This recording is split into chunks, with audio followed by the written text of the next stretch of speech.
से हमारा मिलन हुआ था और कृष्ण से दूर कर दिया, अलग कर दिया मुझे। अब क्रूर जी को कहने लगी, अरे अक्रूर किसने नाम तुम्हारा रखा?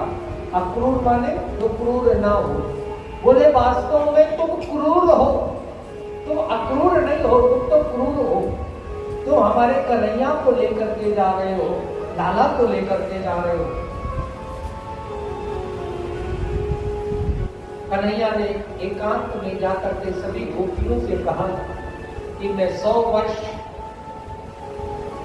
हाथ जोड़ करके कहा कि मैं 100 वर्ष ब्रह्मा के लेकर के आऊं और आपका ऋण चुकाना चाहूं। गोपियों, हम आपका ऋण नहीं चुका सकते।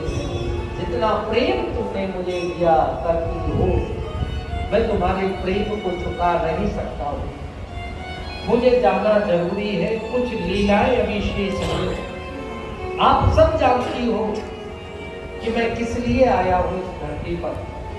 कन्हैया ने ये सब बातें गोपियों से कही। साधारण में ये साक्षात ब्रह्म है। इधर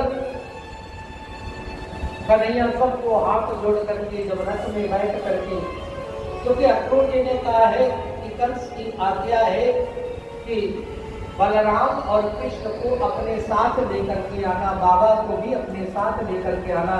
लेकिन बाबा ने कहा नहीं, हम आपके साथ ले चलेंगे। अक्रूर जी ने कहा ठीक है लाला, अगर आपकी आज्ञा हो तो हम दोनों लालाओं को आप अपने रथ में बिठा लें। अक्रूर पर बहुत विश्वास करते थे बाबा, नंद बाबा, इसलिए उन्होंने कहा हाँ आप बिठा सकते हो, हमें कोई परेशानी नहीं है। दोनों कन्हैयाओं को बिठा करके कृष्ण और बलराम को जैसे चले हैं, सभी गोपियां रथ से आगे लेट गई, भोजन करने लगी। भगवान एक एक गोपी को रथ के आगे से उठा करके ढांढस बजा करके सांत्वना दे करके रथ को आगे कर रहे हैं। रथ आगे बढ़ता जा रहा है। मैया कन्हैया कन्हैया कह करके रुदन कर रही है। देखिए, रोए तो कृष्ण भी, लेकिन कृष्ण के आंसू बाहर नहीं आए।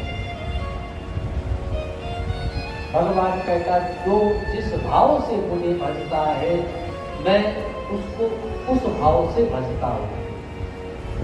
भक्त जब रुदन कर रहे तो कृष्ण भी पिघला, लेकिन आंसुओं को बाहर नहीं आने दिया, अंदर अंदर